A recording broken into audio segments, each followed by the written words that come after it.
watch these videos because you want to feel good. You want to feel like you can relate to somebody. And that's great. But sometimes when you're just watching these happy, rich people constantly, it's draining. And it's not a jealousy, envy thing. It's just like a reality check. Like, what's wrong with me? Why don't I feel like that? So I just want to kind of put it out there that it's not always like that. I apologize, we're doing this video in the loudest car in the rain, but fuck it. But I mean, this is the perfect car to have this conversation about depression, because I bought this as a tribute to my best friend who killed himself. And you know, every time you've got like somebody who dies in the public eye, you know, you've got like Kate Spade, Anthony Bourdain, the first thing you'll notice is people make it about themselves. And while that's kind of annoying and feels a little selfish, it also tells me that it shows me who understands what they were going through and who needs to really stretch their imagination to understand what it would take to get to that point. Now, you know, my best friend Anton hanged himself. It's not a big stretch for me to understand that, unfortunately. And, you know, there's times when it's really hard to get out of bed in the morning. I'm in that right now. And that's why I wanted to have this discussion, because, you know, depression isn't sadness. Depression is like numbness. Depression is not functioning. I mean, imagine being drunk and trying to get your job done. Imagine being drunk and trying to function in society, and like not fun drunk. Like, oh no, I'm exhausted and I can't go on anymore and I'm stumbling. Like, that's where your brain is at when you're in that mode. I feel like the most you can do is have a support system. My friends are so incredible, and you know, last night I was down at Zach's with Eddie and Tim and Adam, and like, you know, we just sat around a fire and like just sometimes socializing without socializing. You know, for me, like, I don't need to be out at a club. I don't want to go talk to a million people. I don't want to have like sometimes a big experience. I just want to sit with people who are going to have a conversation around me, and like, that's socialization.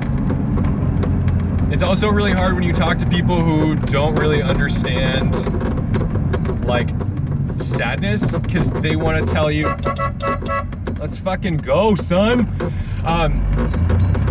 You know, when you talk to people who don't understand like low depression, they think it's just like they think there's like, oh, there's always a trigger. Like, why are you sad? Like, you have all this stuff.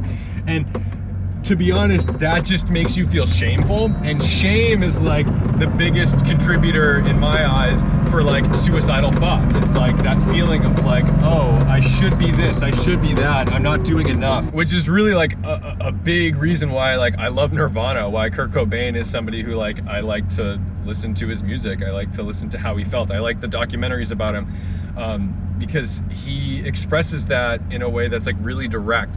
And shame is something that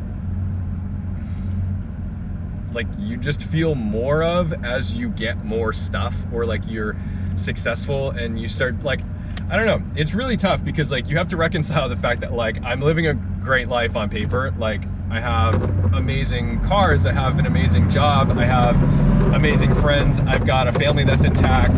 You know, like there's no horrible situation in my life where I'm like, oh no, you know, everything fell apart. And like, you know, occasionally terrible things happen. People die, people like leave your life, you have breakups, whatever, blah, blah, blah. But like, I'm not going through a genocide. I'm not like Rohingya getting like pushed out of my country, you know? And so you start to feel this overwhelming sense of shame, because you want to be grateful. But sometimes you can be grateful and depressed at the same time. This is so frustrating. Sometimes you get in this car and it just makes you feel better. And that's why I think a lot of car people are the same in this way, because we do share this. Like, most car people are like rough, tough cream puffs, you know? Like, on the inside, there's a lot of doughy car guys, you know? They've got their tough muscle car, and maybe they're like a big tough guy on the street. But like, the reality is they're dealing with shit. They're doing a lot of introspective thinking and working through problems while they're sitting in their garage, like improving or upgrading their cars. Oh shit, where is I put it up there, yes. I already did my fast lane. I find myself just taking deep breaths breaths constantly throughout the day, and it's exhausting. Like, I want to be better. I want to feel good. And that's why, like, I'm always trying to do stuff. That's why I'm always trying to film content. It's also really hard as a YouTuber to kind of recognize, like, what's too much to put out there. How much of myself do I want to put on the internet? Usually, I don't give you guys enough credit for, like, being able to handle reality, because you live in reality. And, like, I feel like you get more negative comments with stupid crap where it's like, oh, we got a truck stuck in the snow, or, you know, this attractive Asian woman bought a Type R, so people are going to be, like, negative about her appearance or something. Like, who cares? That's so stupid. But that's the internet. But, like, when you talk about real shit, sometimes you just don't want to hear it. You're like, I don't want to hear the negativity about something I already feel negative about. But for the most part, people are pretty legit, and that, like, really transcends like political views too. I find that, like, even though someone might not align with me politically or religiously or whatever, like, a sense of perpetual sadness is just the human experience, and people tend to have, like, compassion for that. Some people don't, and, you know, whatever. That's honestly, congratulations to those people. You don't have to feel this way, and I hope nobody has to feel this way, but the reality is, like, a lot of people feel this way. Things I do when I'm feeling low, like, that help me out, a lot of times it's, like, really basic cosmetic stuff, like cleaning my house, or, like, getting a haircut, shaving, like, stuff that it seems so superficial and stupid, but it's like when you get, like, a couple things in order and you feel like you have, like, a little bit of control over your life, it can help me feel like I can do this. I can manage everything I need to manage. I can get through everything I need to get through. The trickiest part about dealing with depression and anxiety and all that crap is dealing with people who don't deal with it, or, like, getting advice from people who are like, just feel better.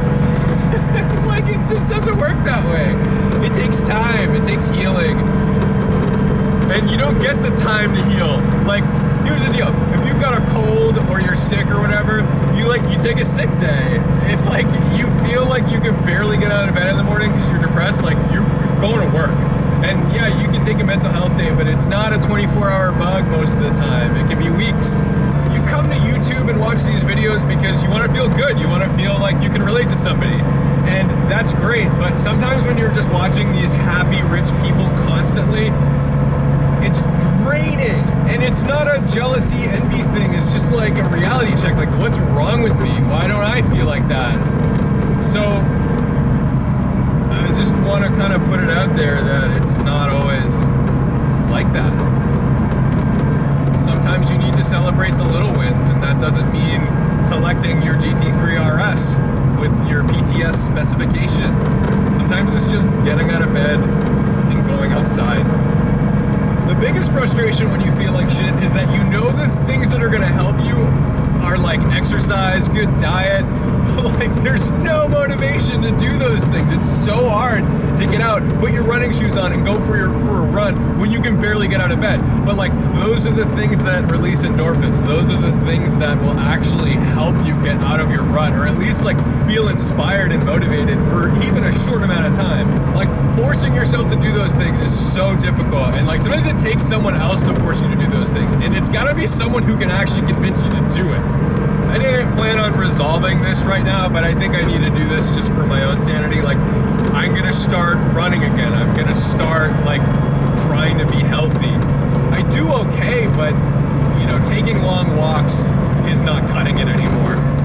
I need something that's gonna challenge me. And, you know, when, like, things that should make you happy don't make you happy, you gotta figure it out. You gotta go do it. You gotta, like, this is all the time you've got. Like, I'm kind of a nihilist, and, like, I definitely get in those modes where, like, oh my god, I'm such a tiny speck in the universe. Who the fuck cares what I do, what I feel?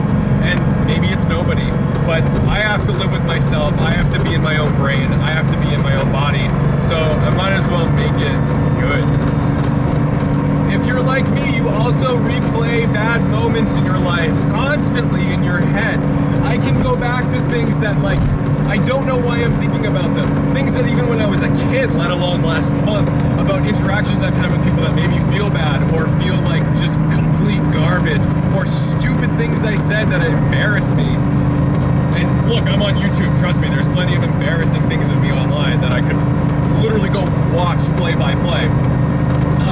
And it's like so hard to confront those things. There's people that you like have fights within your head constantly, like, oh, I wish I said that. But you can't go back and change it. And you've got to just continue maintaining yourself like an old car, like the old 911. Just keep putting oil in it, fix the brakes, drive. I'm also totally guilty of materialistic thoughts where all I think is like, oh, if I buy this, I'll be happy. And like, fuck that. Like, having stuff doesn't make you happy. There's stuff that get like you can enjoy and you can spend good time with. I enjoy spending time with this car. But like, look, if I go break my bank and I try to spend 160 grand to get a 4-liter GT3, not an RS, not a 997, like a 991.2, like, honestly, I'm gonna be in the same situation I'm in now. Like, and I'll just be stressed about the car. Like, it's just another thing.